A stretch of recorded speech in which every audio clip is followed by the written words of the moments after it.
पश्चिम बंगाल के मुर्शिदाबाद हिंसा के बाद आलम यह है कि जिले में हिंसा से प्रभावित लगभग 500 हिंदू परिवार पलायन कर गए हैं। उन्होंने भागीरथी नदी को पार कर मालदा जिले में जाकर शरण ली है। यह है ताजा अपडेट मुर्शिदाबाद हिंसा से जुड़ा। नमस्कार, मैं हूं आशीष त्रिपाठी।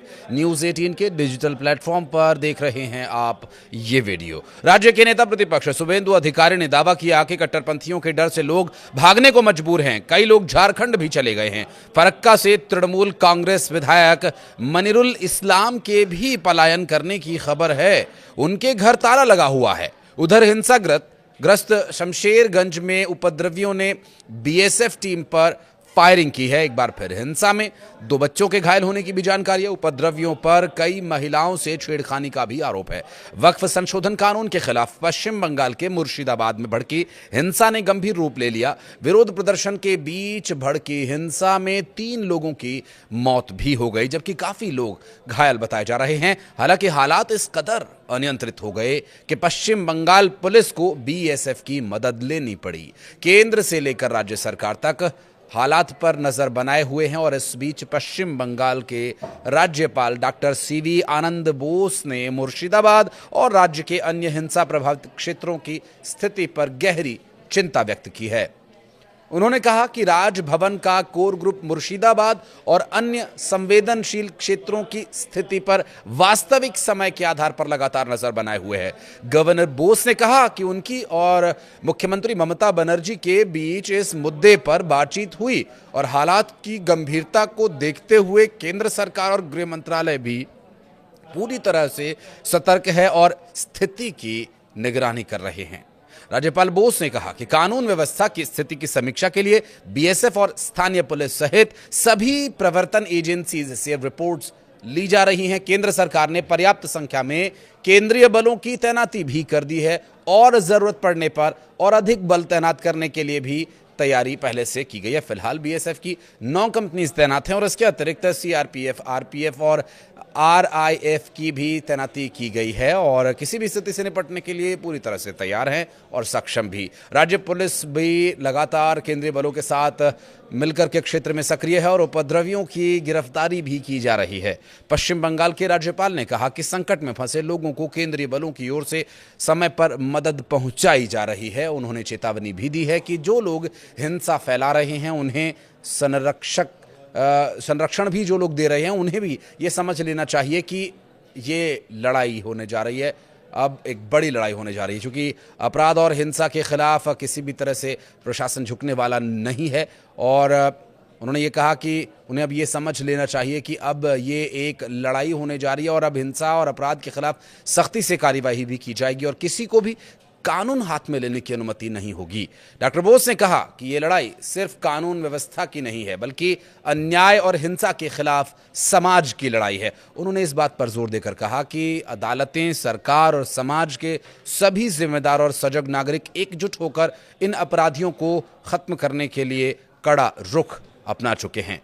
मामले में 12 और लोगों की गिरफ्तारी के साथ करीब 150 लोगों को अब तक गिरफ्तार किया जा चुका है।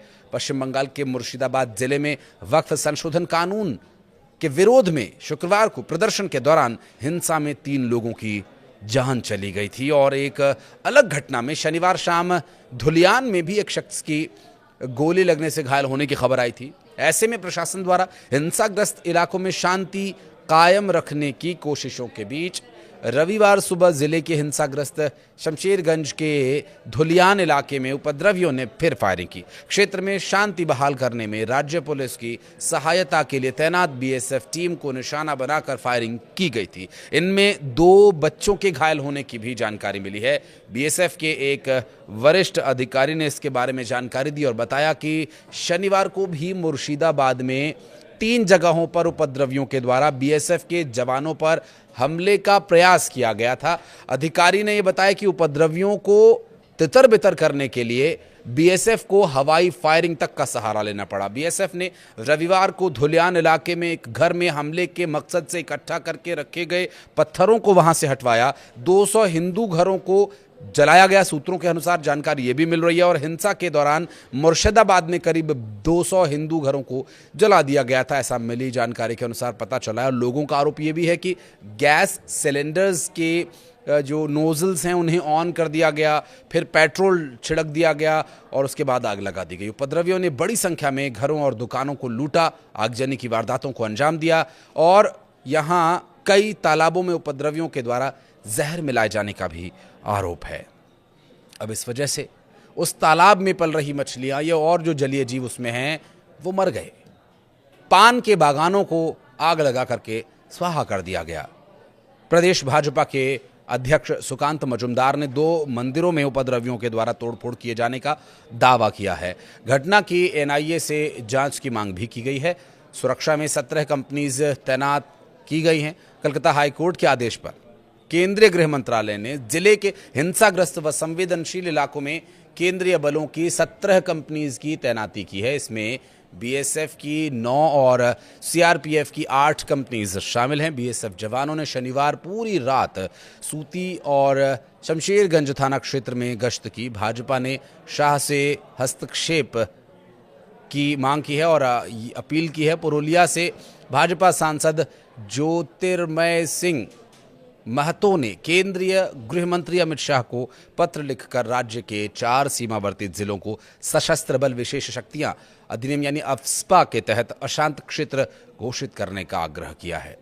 सांसद ने हिंदू समुदाय पर बार बार हो रहे हमले का आरोप लगाया। तो वहीं नदिया जिले के राणा घाट से भारतीय जनता पार्टी के सांसद जगन्नाथ सरकार ने भी शाह को पत्र लिखा है और मुर्शिदाबाद के हालातों से अवगत कराया और मुर्शिदाबाद की बिगड़ती कानून व्यवस्था की स्थिति को मद्देनजर रखते हुए तत्काल उन्हें हस्तक्षेप करने का आग्रह किया है। दरअसल पश्चिम बंगाल सरकार के मंत्री सिद्दीकुल्ला चौधरी ने आरोप लगाया कि हिंसा में बाहरी और भाजपा के लोग शामिल थे। दावा यह भी किया जा रहा है कि हिंसा में जिन लोगों की जान गई वो बीएसएफ की गोली का शिकार हुए।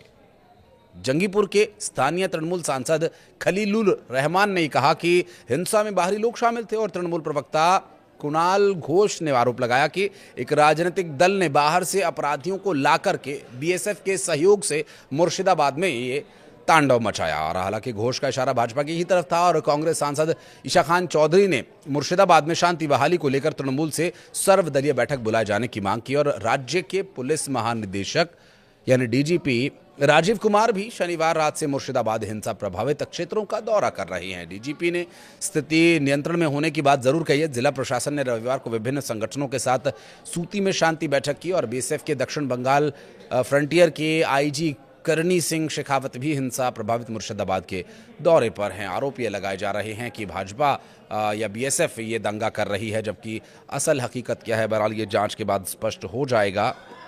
हिंदू परिवारों का पलायन, उनके घरों में आग लगाना, मारपीट किया जाना चिंता का विषय। बहरहाल उम्मीद करते हैं कि जल्द प्रशासन इस हिंसक वारदात को रोक पाए, कामयाब हो पाए। हालांकि इसमें राजनीतिक रोटियां सेकने वाले भी बाज नहीं आ रहे।